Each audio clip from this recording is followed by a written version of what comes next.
ಬಂಜಾರ ಸಮುದಾಯದ ವಿರುದ್ಧ ಮಾತನಾಡಿದ್ರೆ ವಿಜಯಪುರ ಸಂಸದ ಆ ಒಂದು ಹೇಳಿಕೆಯೇ ರಮೇಶ್ ಜಿಗಜಿಣಗಿಗೆ ಈಗ ಮುಳುವಾಗಲಿದ್ಯಾ? ಬಂಜಾರ ಸಮಾಜಕ್ಕೆ ದರ್ಪದ ಮಾತನಾಡಿದ್ದಾರೆ ಅನ್ನುವಂತ ಆರೋಪ ಕೇಳಿಬರ್ತಾ ಇದೆ. ಸಾಮಾಜಿಕ ಜಾಲತಾಣದಲ್ಲಿ ಜಿಗಜಿಣಗಿ ವಿರುದ್ಧ ಹರಿದಾಡ್ತಾ ಇವೆ ವಿಡಿಯೋಗಳು. ಬಂಜಾರ ಸಮುದಾಯದ ವಿರುದ್ಧ ದರ್ಪದ ಮಾತನಾಡಿದ್ದಾರೆ ಅಂತ ಅಂದ್ರೆ ಸಭೆಯಲ್ಲಿ ಒಂದು ಮಾತನಾಡಿದ್ರು, ಹೇಳಿಕೆ ಕೊಟ್ಟಿದ್ರು. ಬಂಜಾರ ಸಮುದಾಯದವರ ಯಾರವರು? ಅವರ ವೋಟ್ಗಳು ನನಗೆ ಬೇಡ, ಅವ್ರ ಹತ್ರ ಮತ ಯಾರು ಕೇಳ್ತಾರೆ ಅಂತ ನಿರ್ಲಕ್ಷ್ಯದಿಂದ ಮಾತನಾಡಿದ್ರು.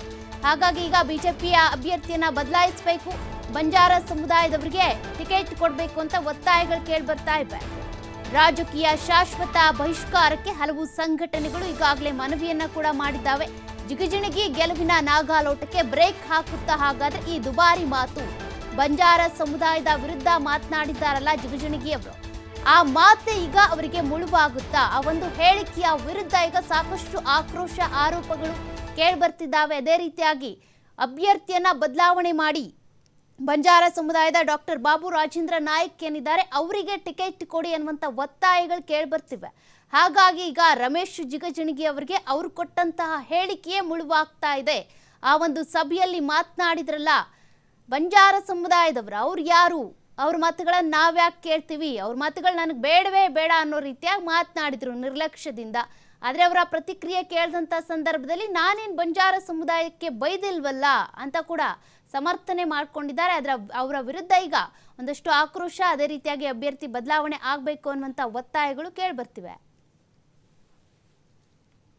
ಪಕ್ಷದ ಹಲವಾರು ಪರ ವಿರೋಧಗಳ ಚರ್ಚೆ ನಡುವೆ ರಾಜ್ಯಾದ್ಯಂತ ಇವತ್ತು ಬಿಜಾಪುರ ಜಿಲ್ಲೆ ಕೂಡ ಬಹಳ ಚರ್ಚೆಯಲ್ಲಿದೆ. ವಿಚಾರ ಲಂಬಾಣಿ ಸಮುದಾಯದ ಮತ ನಾವೆಲ್ಲೂ ಕೇಳಿಲ್ಲ, ಈ ಲಂಬಾಣಿ ಸಮುದಾಯದ ಮತ ನಮ್ಗೆ ಅವಶ್ಯಕತೆ ಇಲ್ಲ ಅಂತೇಳಿ ಒಬ್ಬ ಸಂಸದ, ಬಿಜಾಪುರದ 3 ಬಾರಿ ಸಂಸದರಾಗಿ ಕಾರ್ಯನಿರ್ವಹಿಸಿ ರಾಜಕೀಯದ ನಿಪುಣತೆಯನ್ನು ಹೊಂದಿರತಕ್ಕಂತ ಒಬ್ಬ ಸಂಸದ ಈ ಒಂದು ಬಂಜಾರ ಸಮಾಜವನ್ನ ಟಾರ್ಗೆಟ್ ಮಾಡಿ ಮಾತಾಡಿರ್ತಕ್ಕಂಥದ್ದು ಶೋಚನೀಯ ಸಂಗತಿ. ಮೊದಲದಾಗಿ ಬಾಬಾ ಸಾಹೇಬ್ ಅಂಬೇಡ್ಕರ್ ಅವರ ಮೂಲ ಆಶಯ ಏನಪ್ಪಾ ಅಂತ ಹೇಳಿದ್ರೆ ಮೀಸಲಾತಿ. ಶೋಷಿತ, ಅಸಂಘಟಿತ, ದಮನಿತ, ದಲಿತ ಸಮುದಾಯಗಳಲ್ಲಿ ಒಂದಾದಂತ ಬಂಜಾರ ಸಮುದಾಯ ಇವತ್ತು ಆರ್ಥಿಕವಾಗಿ, ಸಾಮಾಜಿಕವಾಗಿ, ಶೈಕ್ಷಣಿಕವಾಗಿ ಹಿಂದುಳಿದಿರ್ತಕ್ಕಂಥ ಸಮುದಾಯ.